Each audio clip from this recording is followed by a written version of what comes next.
On behalf of World Awake, Jon Mundy, we welcome you. On behalf of our board chair, Reverend Rhonda Shinley, I welcome you. We are so excited to have you here, and we really are so grateful to each one of you for joining us today. I'm just going to begin by reading Jon's bio for those of you who do not know him. Reverend Dr. Jon Mundy, PhD, is an author, lecturer, and mystic. Jon met Helen Schumann, the scribe of A Course in Miracles, in 1973. Helen introduced him to A Course in Miracles and served as his counselor until she became ill in 1980. He has been living and teaching A Course in Miracles ever since. That's 47 years. 47 years. Jon Mundy is the author of 10 books, including the perennial bestseller, Living A Course in Miracles, which now exists in 8 languages. If you haven't read it, I highly recommend it. I read it. It's a wonderful synopsis of A Course in Miracles. Other titles, since we're focusing on mysticism, include A Course in Mysticism and Miracles, which I also love. What is Mysticism? And The Missouri Mystic, which is his life story, which is fascinating. From 1967 to 2008, he taught courses in philosophy and religion at the New School and the State University of New York, with a specialization in the history of mysticism. He is the publisher of Miracles magazine and serves as the director of Miracles Study Program at All Faith Seminary International in New York City. Welcome, Jon. So my first question to Jon. Hi, Jon. Hi. Hi. To me, reading your life story, it seems you were born a spiritual seeker. At age 9, you announced to your parents, to your family, I'm going to be a minister. 9 years old. You entered ministry professionally at the age of 18. You were a Methodist pastor for 21 years in New York. You had an interfaith church across the street from Carnegie Hall, which was wonderful, which you founded with Diane Burke for 13 years. You have studied and taught the history of the world's religions and mystical traditions and philosophies and metaphysics. And you have gone on spiritual pilgrimages all around the world, including to India to meet Muktananda. And was it South America or Mexico where you had the... Mexico and South America, Mexico. Mexico. Primarily, yeah. Work with the shaman. Yet the Course became your focus. Why? Why the Course? Because it is so clear and it's so right on, and you cannot read the Course without going, wow. In fact, as you know, what, all these years later, 40-some years later, I still read it and I go, every once in a while I go, wow. I mean, look at that. I mean, it is so poetic. It's Shakespearean. It's poetry. The quality of it is so deep. And what the Course does, you know, it's no accident that it was given to Dr. Helen Schucman, this research psychologist and professor at Columbia University here in New York City. Because what it does is it brings psychology in. I mean, I once said to Ken Wapnick, many of you may know Ken Wapnick, was the leading spokesman for A Course in Miracles. And I said, Ken, why do you think we got the Course now? Why did it come to us during the latter quarter of the 20th century? And he said he didn't know for sure, but there was something that he did know for sure. And what he knew for sure was it couldn't have happened until after Freud, because it wasn't until Freud that we had a really clear ego psychology. I mean, Freud was an atheist. That doesn't matter. But what he did was he explained to us how this ego thing runs our lives, how it runs the world, actually, right? And the depth of it, I mean, going all the way down to the unconscious, and all so much of how it's running things is all buried, so we don't even look at it. So it's the first really deep spiritual psychology, which is what it is. And it brings all this stuff up so that we can look at it now. And the main purpose of the course, of course, is to engage in the process of forgiveness, or the process of letting go of all of that junk stuff that we don't need, that we think is us, that has nothing to do with who we are. So that's why the course. There's nothing I've seen. There are other really good things. There are a lot of things you can compare with the course, especially historically. A lot of writings that have come through a channeled form that clearly the author that wrote it didn't write it. I mean, who wrote the Prophet? The name is there, Kale Gibran, but when you read the Prophet, you go, wow, this is got to be from a divine source, right? Well, that is true in so many different cases. But unlike, I mean, the Prophet, that's again, is poetry. But the course is this deep, deep, deep psychology. So that's the answer to your question. Wonderful. I wasn't planning on asking this, but you knew Helen, Yes. and I have read in some cases she was Jewish, and Yes. and the course, by the way, for pastors is believed to be the Christ, to be Jesus. Right. Was she an atheist? Because I hear she was an atheist, she was agnostic. Helen was a little bit of everything. I mean, kind of all of those. You know, she came from a Jewish traditional background, but her father was an atheist. In fact, he was a militant atheist, which is sort of interesting because if you're a militant, that means you got something going on against God, right? Otherwise, you just don't believe anything at all. Her mother looked into theosophy, religious science, unity, Christian science, probably more than anything else, Christian science, also Catholicism. But Helen, even though first of all, Helen was an intellectual. She never made anything less than an A in her life. I mean, she wouldn't have stood for it. She had a way of actually being able to sort of sit and listen to her professor. She went to NYU for her doctorate. Just listen to them and just absorb what they said and regurgitate it right back to them. So it's this incredible kind of mind. So she understood Freud and Jung and all the depth psychology really well. And you can see that in the course. So when she's chosen to be the one who writes the course, it's got that, plus it's got, she loved the two things that she loved reading.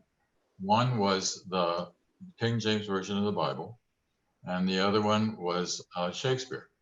And I think it's interesting, you know, Shakespeare in the King James Version, the King James Version of the Bible was published in 1611. Shakespeare died in 1616. So they're in the same place in England at the same time, doing it's the same language that comes out of both of these and the thous and those and stuff like that's coming out of both of them. So that's really, really exciting. But Helen had so many mystical experiences. And here she's doubting at the same time. I could tell you a couple of her experiences if you like. And just the course coming to her, through her, is probably the most mystical experience that we can't, explain. So to clarify for those not familiar with the course, can you please tell us how the course defines the following terms? A miracle. A miracle is essentially a change of mind. And it's a change of mind from being this ego-bound mind to being a mind that's open-minded and loving and looking to engage with the world in a very loving kind of way. What we're doing essentially is we're moving from listening to the voice of the ego, which dominates our minds so much of the time, to learning how to become attentive to another voice. And that voice is the voice. By the voice, I mean the voice of God, the voice of the Holy Spirit, inner guidance, which most of us block out. We shut it off because the ego is so ruckus and it's shrieking inside our minds so much of the time. But the course, first of all, it's got these 365 lessons in the workbook. So it not only is a text, if it was just a textbook, I don't think it would have the impact that it's had on us. But the fact that it's got 365 lessons, you do one a day, takes a minimum of a year to get through this. And when you get done, it says, now you're at the beginning. And it's a really good idea to go back and do it again, and do it again, and do it again. I still do it. you know, after all, and I still see new things every day when you read it. So that's absolutely remarkable that it does that. But it's the discipline that's important. A holy instant. Well, a holy instant could be looked at as a mystical experience. By a mystical experience, I mean it's this moment in which we do put the ego aside and we become receptive and we hear a voice that's not the ego's voice. It's not like a voice that's speaking, but you become intuitive, you become aware, you start feeling as though you're getting direction. That's inspiration. You get the inspiration. That's a good part of it, right? That's what the transcendentalists like with Thoreau and Emerson were talking about, was tapping into this other dimension where you could receive not from bookish knowledge, not from what you got from studying history or philosophy or anything like that, but direct communication from what God wants to tell you, so to speak, because this is what you need as a part of your direction in your life. And that's going to vary with all of us, but a lot of it's going to have to do with forgiveness. A lot of it's going to have to do with letting go of what we were holding on to and making real in order to become aware of what really is real. And of course, it always comes down to just one thing and one word, and that's love.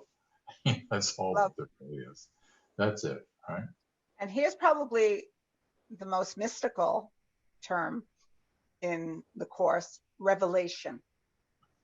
Well, revelation is it's similar. Revelation is this quality of knowing, of seeing, and being. And you with revelation, there's also this kind of there's a noetic quality. Noetic means that you come to know something, you come to see something that you hadn't seen before. And there also comes with it this sense of conviction. I mean that it's real. I mean you can't deny it. It's more real than our everyday mundane experiences that we're having. You don't tend to forget mystical experience. You don't tend to forget revelatory kinds of experiences at all. They stick with you because they take you out of the self that you're not, so that you can find a deeper awareness of the self, capital S, that you really are, which is, by the way, the Christ. By the Christ, I mean it's the Christ. Let me give you the definition of Jesus that appears in it, because I love the definition of Jesus in the Course. This comes in clarification of terms in the back.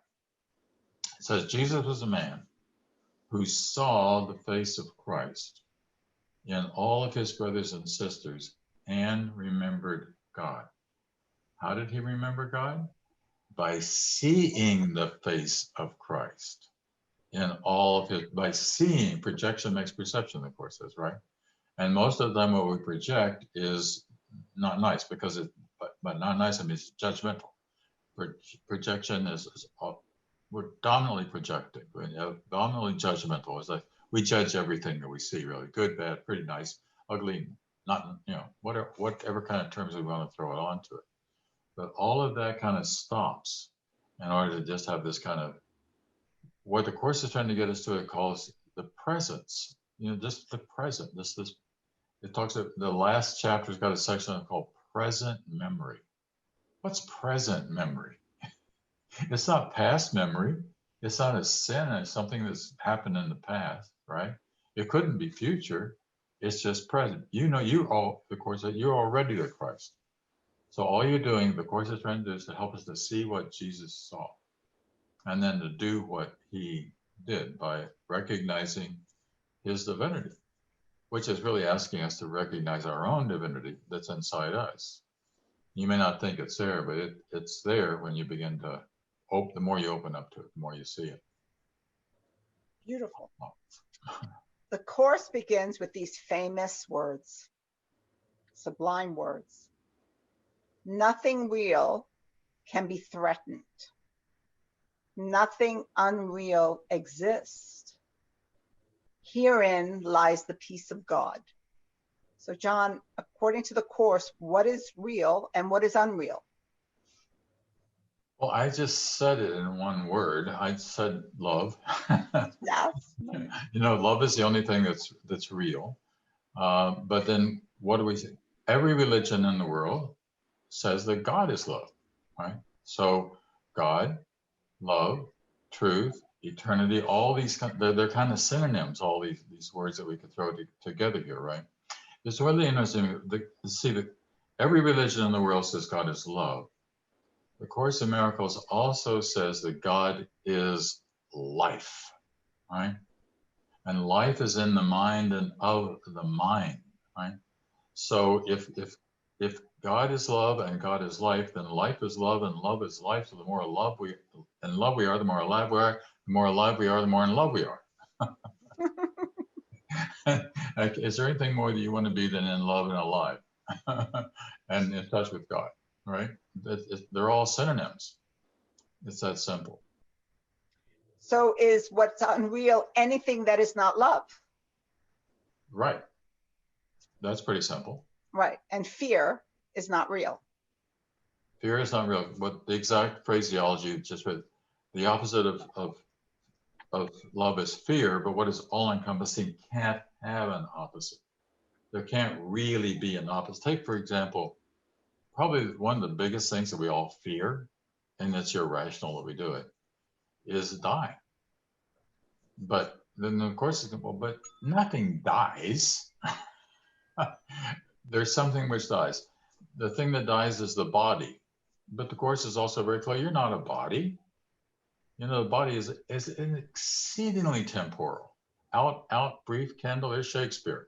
Life's but a poor player that struts and frets its hour upon the stage, a tale told by an idiot full of sound and fury, signifying nothing, because it is nothing. It's totally what happens? The body turns into ashes, to dust.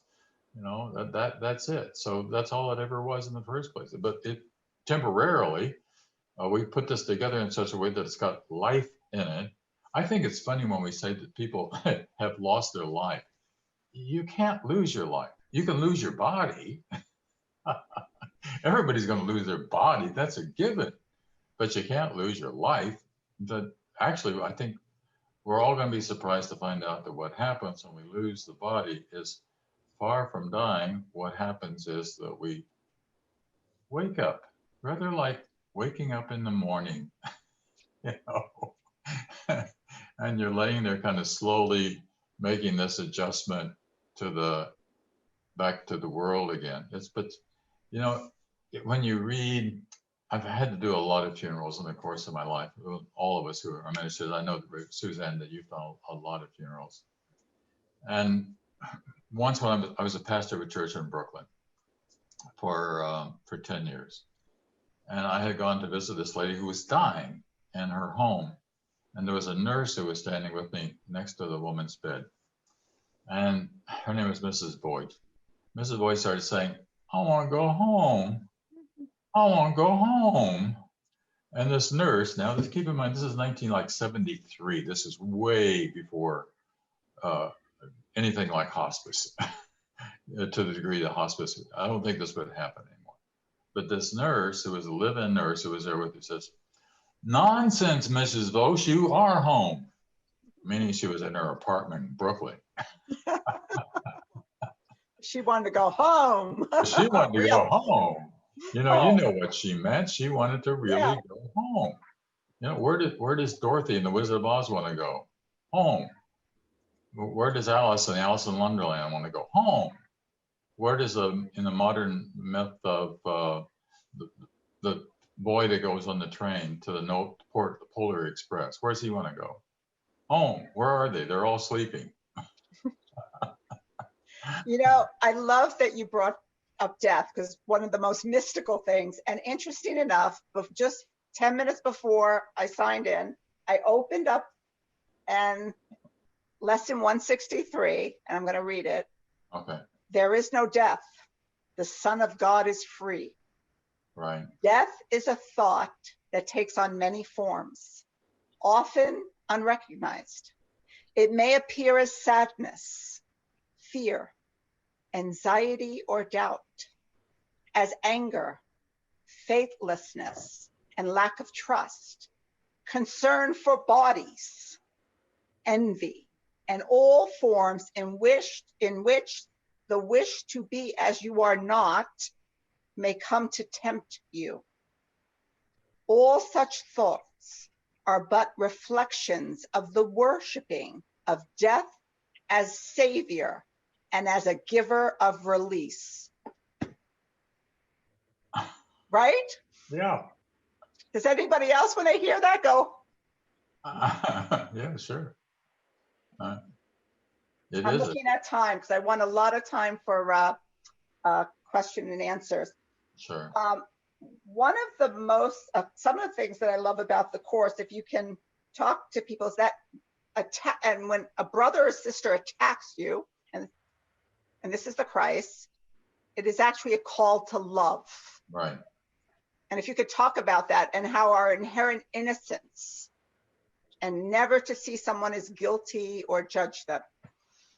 Right. So if someone attacks you and it's a call for love, what are you supposed to do? You're supposed to love them back, right? So it's really a matter of loving at all times in all places, regardless of what's going on. If somebody's really angry at you, if you get angry back, that just shows you're in your ego.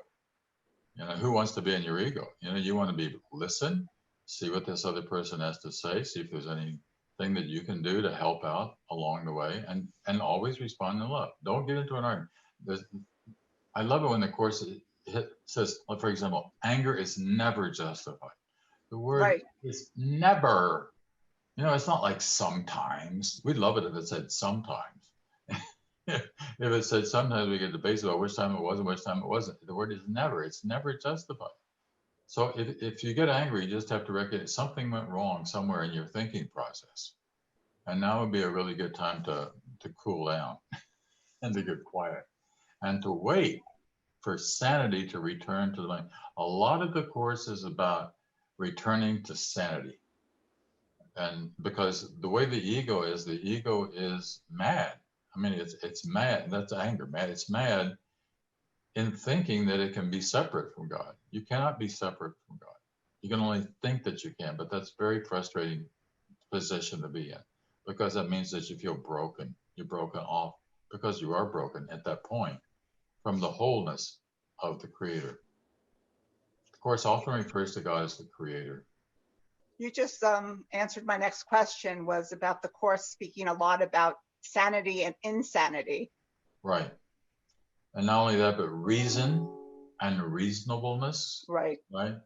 Is another terminology they use. It talks a lot about order, but I mean, establishing order in our lives as opposed to chaos. Yeah. You can find these different divisions that you can have. So we bring order, we bring sanity into our lives, and we begin to live that way so that you can actually do something with your life instead of just being frustrated and angry because you feel unfulfilled. And the best thing to do is to what's so good about the Course, what's about the study of any religious tradition, seriously, it gives you meaning and purpose. You have a reason to be alive, a purpose to be following in your life. And that's not just to be going to work every day and earning a living and making money and raising kids and doing the things that we all got to do. But at the same time, it's not just about that at all. I do not know a single esoteric mystical tradition that doesn't say that this place is a school. That's true. Yeah, or a mental hospital, or right. It's really a reformatory. An illusion. It's clearly an illusion, but you know, there's a reason. There is also a reason why we're here. And in Course terms, we actually chose to be here. Yeah. We chose to come to this. Actually, at one point, it refers to it as a prison. And it actually says, what does your prison look like? What are the walls that you've built around your psyche? Yeah. How do you find escape? One of the things I love about the Course, having been raised Catholic, is that salvation is everyone's. Oh, sure. Guaranteed. Can you talk about that? It has to be everyone because we are one. And the foundation I work with here is called the One Mind Foundation. So obviously we're saying that there's only one mind, and you're a part of that mind. That's why you're the Christ, because you're a part of the Christ mind, which is the only thing that you can be part of. So the task, therefore, is to give the mind back to the mind. I give our little minds back to the mind, and then we are what the Course calls mindful, or mindfulness, which is such a popular term now, right?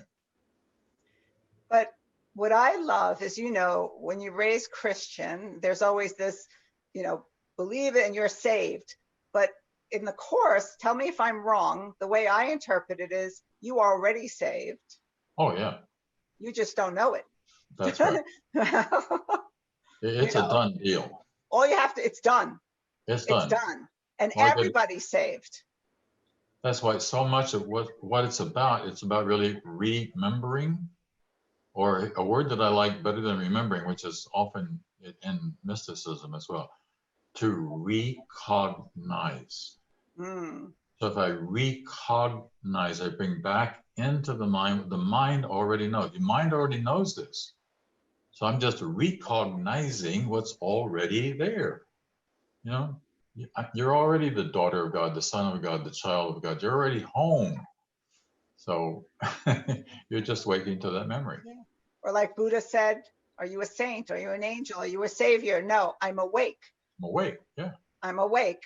Or in Sufism, all you're doing is remembering, peeling back the veils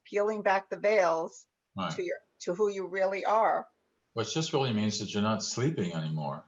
The Course is about waking up. Like I said, it's awake, right?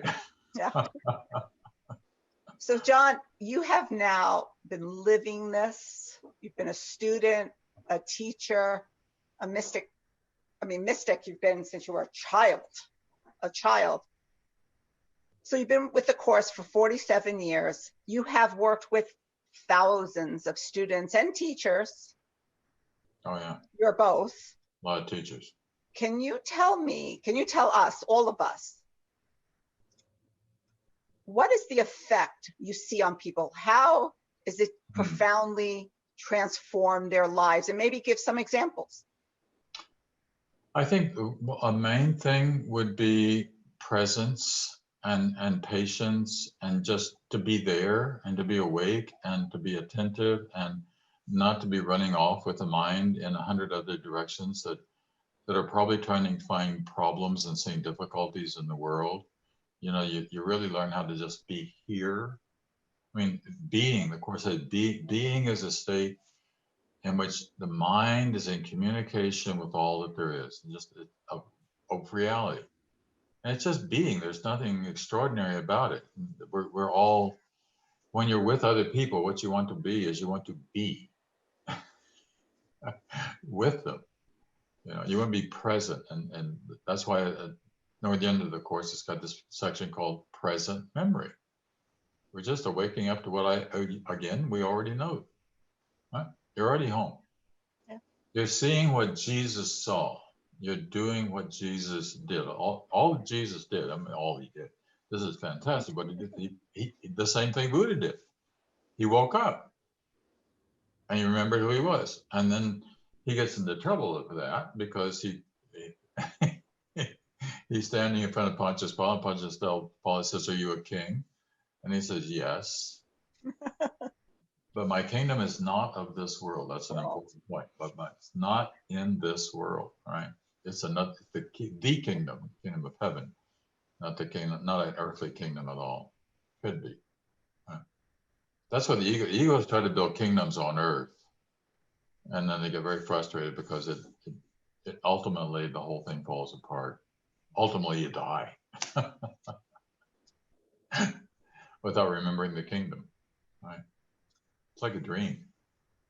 The Course is very clear. This whole world that we're in part now is a dream. So our real task is one awakening from the dream. It's really that simple.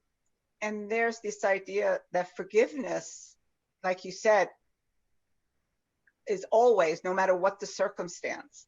Now, when you think about forgiving, like say Hitler, there's no exception in the Course. You forgive everyone. No, of course not. Right, I know. There couldn't be an exception. if you say there's an exception, there's a problem in your mind, and that problem has not yet been erased, it's not been taken out, right? Principle number 7 of the 50 Miracles Principles, which starts the course, says miracles are everyone's right, but purification is necessary first. First, we got to clean house. And cleaning house means forgiving. It means letting go again so that I can come to this awareness of who I really am. I think that's what Jesus did. I think that's what he did in the wandering in the wilderness. The 40 days and the 40 nights is really deep kind of soul searching that he goes through. Is just this process of slowly admitting, recognizing who he was. If any one of us can go that deep, if you want to have a mystical experience, by the way, I can guarantee you how you can have a mystical experience. It's really easy. Just go out into the desert for 40 days and 40 nights and don't eat it. And something will happen. You will wake up.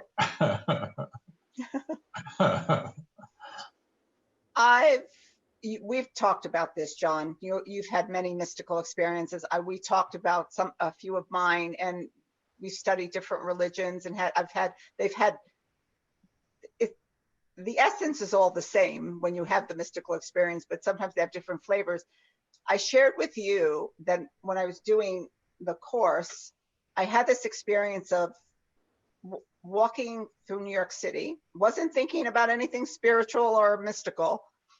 And all of a sudden I put my foot down on the ground and the world started disappearing. Yeah.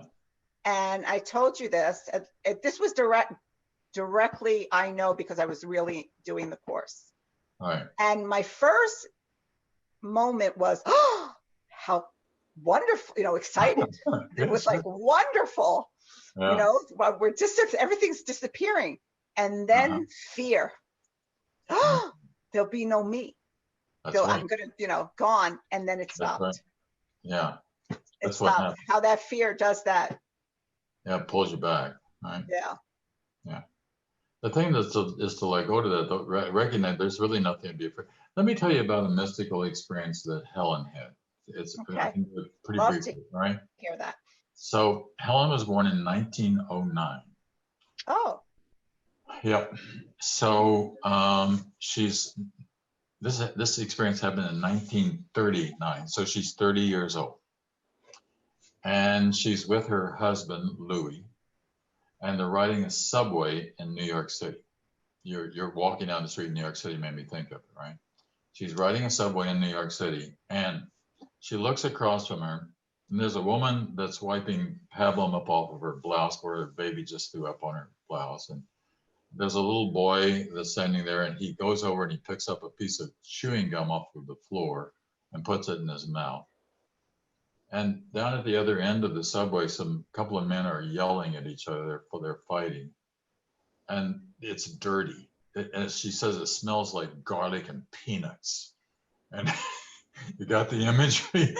Subway, New York City, I know that. dirty, smelling like garlic and peanuts.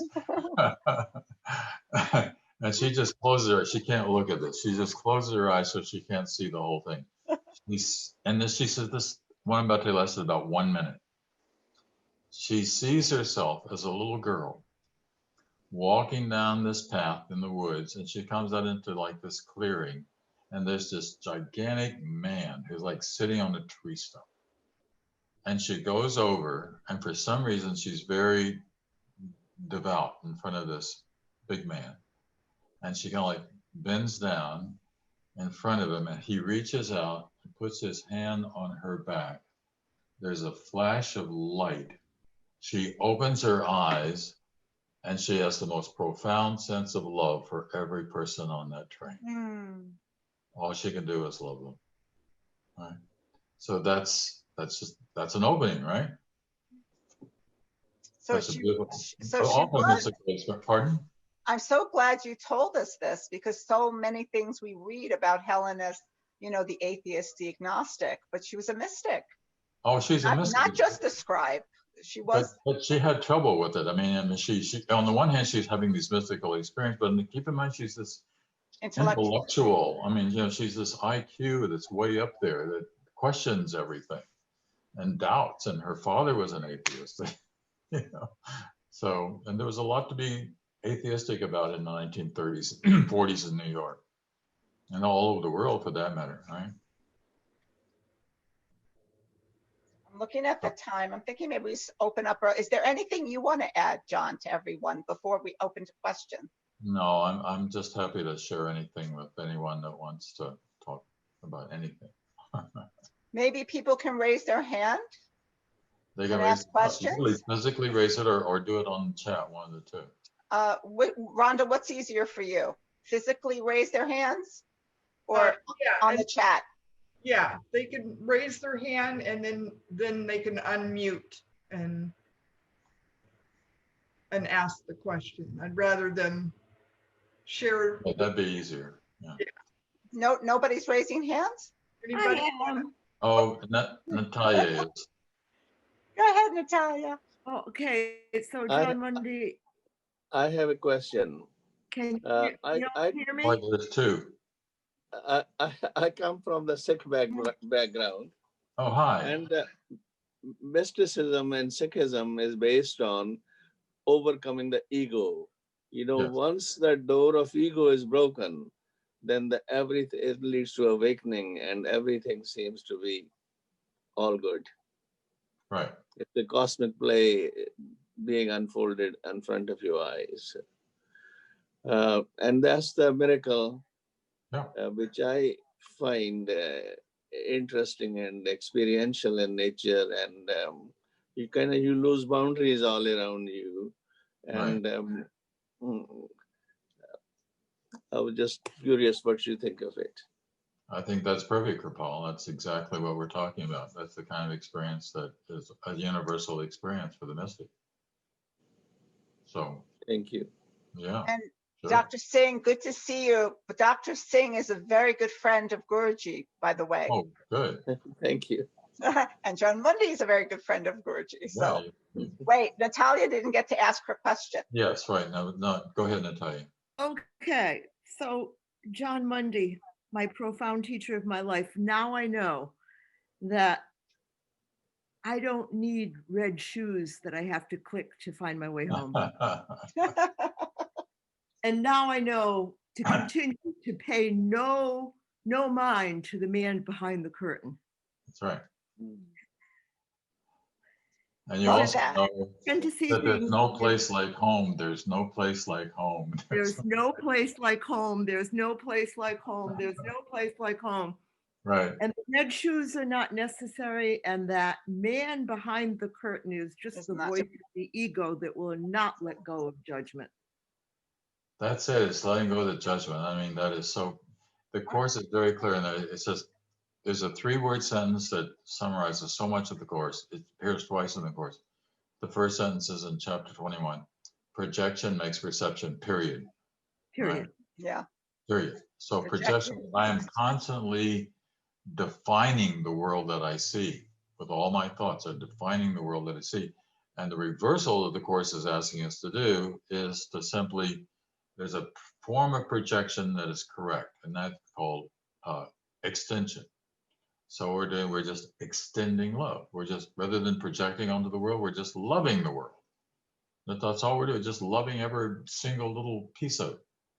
Elizabeth loving her kittens and loving the person that you're talking to at the counter at the deli and whoever in the post office and wherever you are, right? Always, at all times and in all places. Right? And as soon as we judge, right, we are out of the God mind. We're separated. Yes. We're not in the God mind anymore. Just because now you're saying there's a difference. Yeah. And there isn't any difference. There's a difference in form. There's a difference on the outside, but we judge the outside. And of course, if you don't see very far, if you only see the outside, your vision is very limited. If you go to the skin, for example, that's the definition. That's not a definition of who you are. It's the heart. You got to see much all the way to the heart. Oh. The heart mind, actually, the Course would say. This is a combination. Right. Carol Miller. Jen, I've been a student of a course for many years. And one of my teachers who facilitated the course in the Albany, Troy area was Ray Newman. Yeah, I know Ray. Yes, I thought you probably would. I've always had a problem with the thought of his illness because in the course they talk so many times about sickness being an illusion, and we all get sick, and Right. and some people more than others. Right. And I don't really have a problem with that so much as with Ray, who had so many extraordinary Sure. medical experiences. Right. And I was with him the day before Oh, were you? he died. Yes. Mhm. And what he would do is he would get up. He'd be lying in bed and he wasn't really coherent, but he would get up and he would want to move around. So myself and another person would move around with him. But as I saw this, I thought, how? There were so many times when I thought that he could bring himself out of this. Hmm. Do you know, not he, but who he Right. is, Right. his self. And Right. I mean, with Jesus, Jesus could have produced another body if he wanted to. Right. He had no problem with that because he knew the body was really just an illusion and he could produce another illusion if he wanted to. So could you talk about this? Sure. And I'm seeing that there is, sickness among us, myself included. So go ahead. Well, the body's not, but we already said the body's not a thing. And how old was Ray when he died? Do you know how old he was? He was probably between 55 and 60. Right. So he was a young man, right? Yes. But still, it was his time. I don't know how else to say that. The Course says the time is decided already. So it can be a young person, it can be an old person, it can be somebody like Ray who's middle-aged. And we come here to learn our lessons, and we learn the lesson. And Ken Wapnick, who was the leading spokesman for A Course in Miracles, no doubt about it, contributed so much. He died at the age of 71. And it was just like, what? Here is this rich man in terms of the wealth of knowledge and love that he's sharing. Why?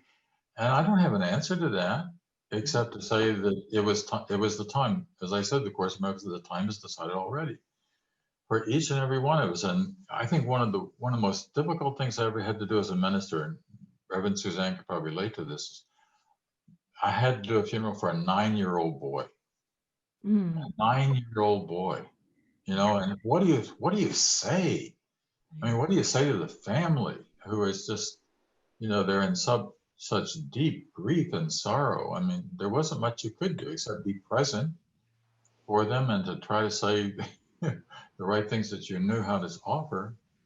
But there it is, that you can't judge why. It wasn't the thing to save Ray any more than it was to save Ken. It was God's will, so to speak. And that's not to being cruel or mean about it, right? The time comes. You may be John, 90. does that fall in line with, in the Quran, it says it is written, meaning they believe if you come in, it's all set. And when I read the Course, it says that too, that it's all happened already. Yeah. Am I right? Yeah.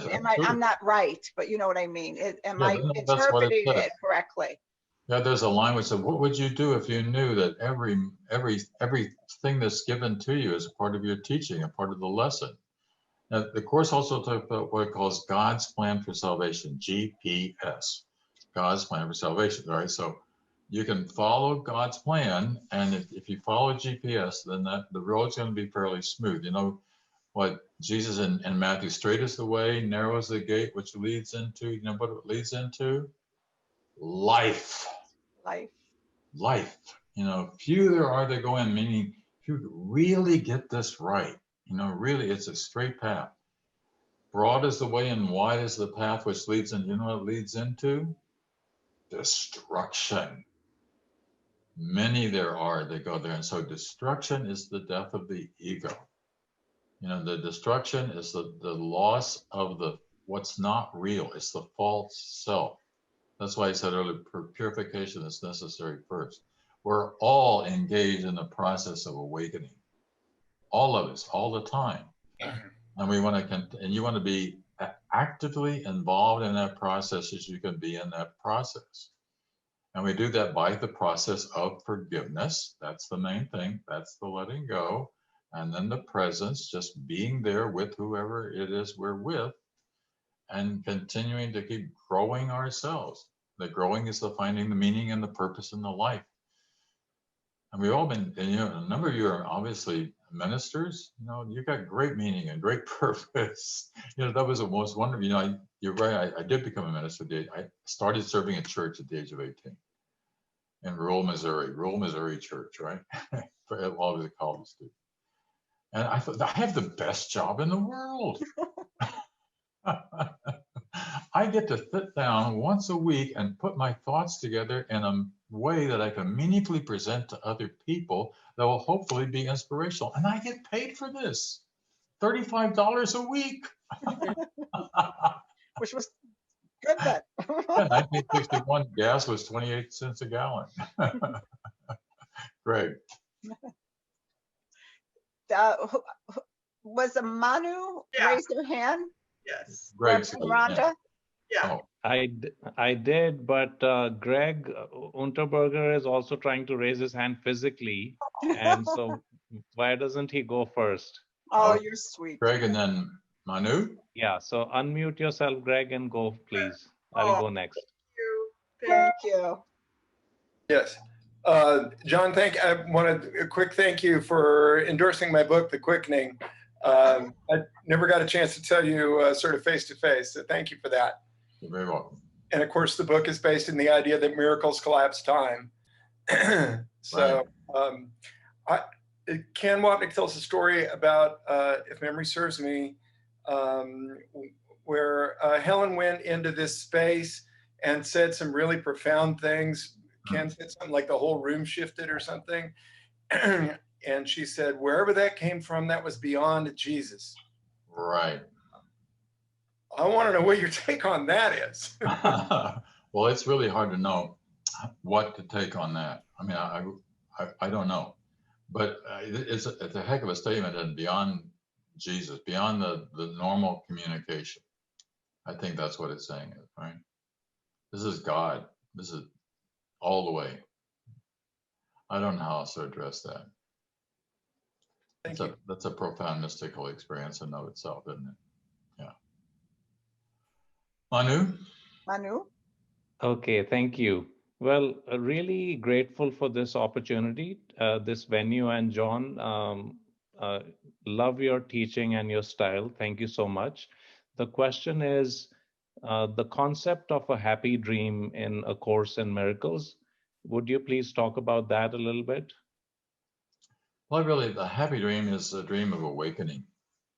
It's a dream in which I'm aware of the fact that I'm actually waking up. I may not be awake, but I am doing the things which help me to awaken. For example, I'm healing relationships. I'm engaged in the healing of relationships, right? So let's take something like marriage, okay? So marriage is an adventure for all of us, and you know, you're putting yourself into a situation. Sometimes when I'm performing a wedding ceremony, I'll look at this couple and you know you're creating a special relation here, aren't you? You know, because now we got two wills, you know, and we will get along, but then sometimes the wills, I will go this way, you go this way, and so then we have to learn how to develop this commitment to making a lot of communication is called for here, and cooperation. So this work, you know, I got to get involved in this whole work process. but it's so that it's being involved in not running away, not burying one's head, but actually engaged in the process of learning more about how I can be. I love my wife. I love my husband. I love my children.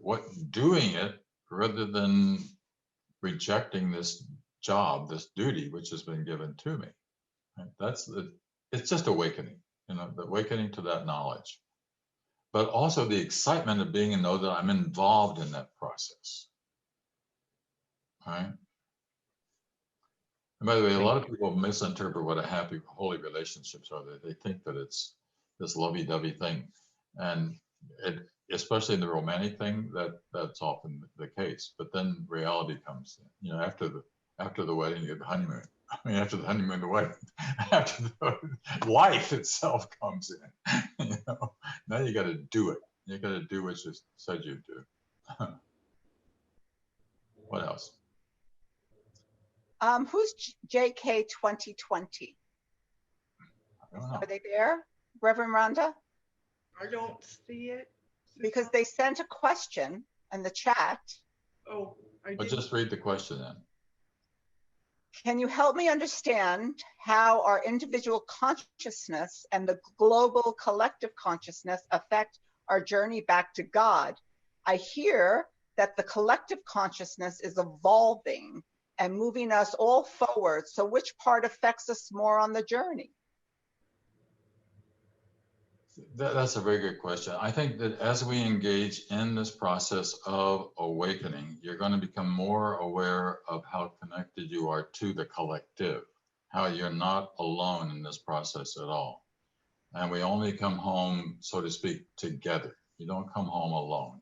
You don't get into heaven by yourself. You get into heaven holding on the one hand, the hand that somebody's helping you, and on the other hand, the hand of somebody that you're helping. We're here to help each other in this process of this journey of awakening. And that's the way that we do awaken, right? And sometimes you're not going to know who's on either one of these sides, right? And it's really about who you're forgiving and who's forgiving, who needs to forgive you. That's a part of the collective. We are all one. And if you don't think that we're all one, look at what's going on in politics.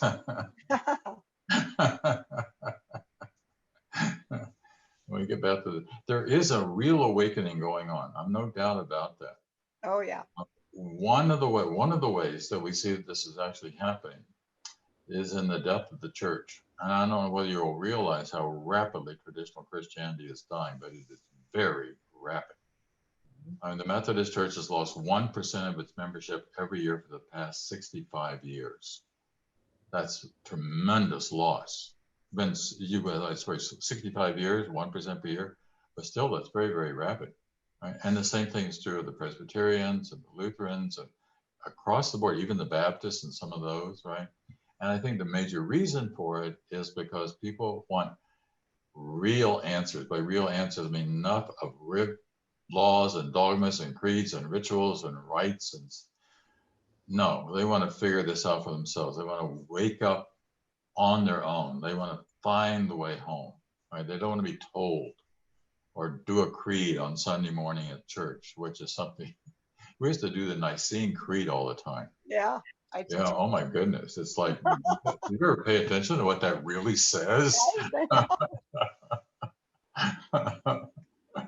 Oh, Lord, I won't go there. Well, John, once I was in a Sufi retreat and I shattered and there was no me left. And these words, I hadn't said the Nicene Creed in, I don't know, 50 years. And all of a sudden, my interpretation, it just came out of my mouth, light of light, God of God, begotten, not made, one in being with the Father. I was talking about me. Mm-hmm. And it came from the Nicene Creed. Oh yeah, that part. That's the nice part. That part. But you're right. The others, whatever. We don't have much time. I do want to let's ask a question. Everybody's here is either drawn to A Course in Miracles or mysticism. How many people here have had one or more mystical experiences? I'm sure there's going to be a lot of hands. I know. I would be surprised if anybody didn't raise their hand. I know. Right. And did it change your life? Could you never forget it? Just shake your heads. Sure. Who wouldn't say that? And this is why what Jon is saying, what people are seeking, the noetic experience, Right. real answers. Right. Real answers. So we don't have much time. I'd like to talk a little bit about, so you've gotten to know Jon a little bit. You've gotten to know a little bit about A Course in Miracles. I just want to talk about some of the things he does. You're go into your attachments, and I don't really have to tell you all the things because we've sent them to you. He has classes numerous times a week. He runs the Miracles programs for All Faith Seminary. So you can become a minister, get a Master's Divinity, Doctor of Divinity, elective courses on mysticism and miracles. He has a wonderful magazine. How long have you had Miracles Magazine? 35 years. 35 years. 35 years. Thank you, Rhonda. It's wonderful. And World Awake is in it. Yes. Yeah. Oh yeah, sure. And It's interesting how that came about. That came about because a man who was leaving my church and moving to another state, and he said, "If I give you $1 a week, will you Xerox your sermon and send it to me?" oh, And I said, "Okay." And then I thought, I'll give one to my mother and my sister, and if anybody else wants it, they got to pay for it. And I started adding poetry and other stuff, and it just kept growing. And we're wow. still growing, which is what's interesting because a lot of magazines, where they're dying. You're dying. They're dying, and they're dying because it's all going to the internet, and they depend upon advertising to stay alive. Subscriptions, they maybe pay some postage. That's all subscriptions do, right? But we don't do that. We don't count on advertising. We count on donations. And people donate. How many subscribers do you have, Jon? Well, we really don't have that many. We've got about 1,300. But those 1,300, that enables us to print. We print more magazines than we have subscribers because we give them away free as well. So it's more like 1,500. It's not a big number, but it's not going down. That's what's fun. So, and Jon, every second Sunday does Sunday with Mundy live, where he does. We have an interesting one coming up this coming Sunday. So, and also he's been kind. We're reciprocal partners with him, and we've made him an honorary member of World Awake. And so he's been kind that if a World Awake member, some of you out there, take some of his courses, he would type back. And so we'd really appreciate that. Let me just tell you, Susan, I have 2 classes starting next week. We're on a break right now.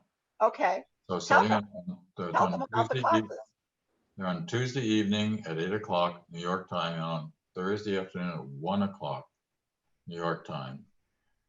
And they're both, I've only got 5 classes to teach between now and the end of the year. They're going to be one of those weeks.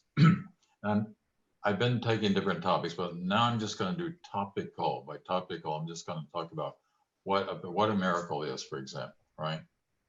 What a holy instant is. I'm kind of doing an index of the Course in Miracles. But we take one of those each time. Okay. So it's it's manageable.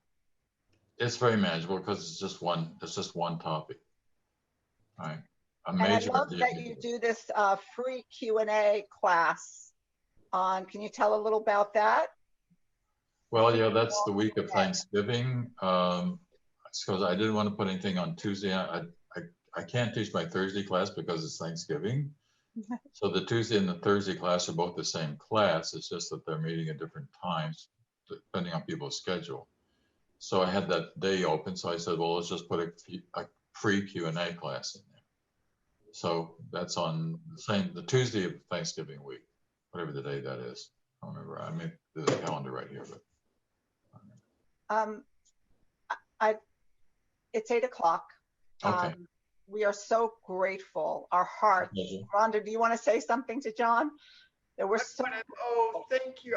I'm just sitting here. My mind is blown. I'm just so deeply touched by this, and everyone here in the chat is saying the same thing. Can I ask one thing, John? Because Pat was asking, do you agree we all have mystical experiences and that every moment can be the one? Oh, absolutely. We all have mystical. In fact, some of the mystical experiences, some of your earliest mystical experiences when you were a child, and you don't even remember them. But they're these when you were really quiet and you were just looking, you know, at a cat or outdoors or playing or whatever it was.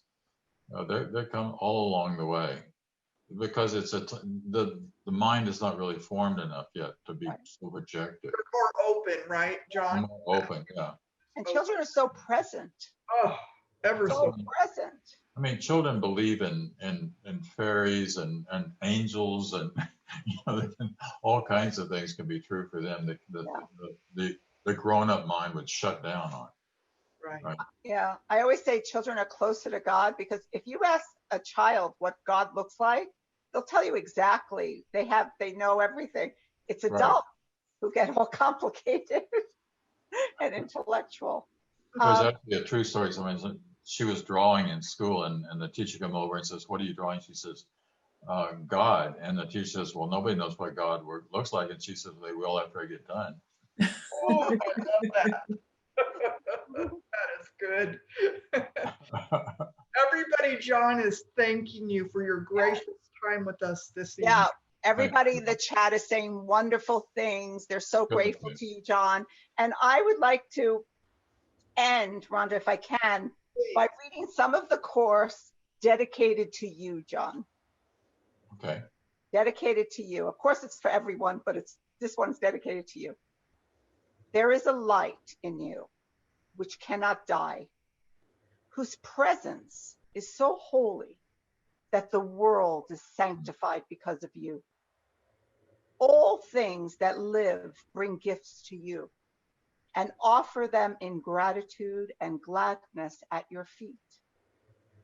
The scent of flowers is their gift to you.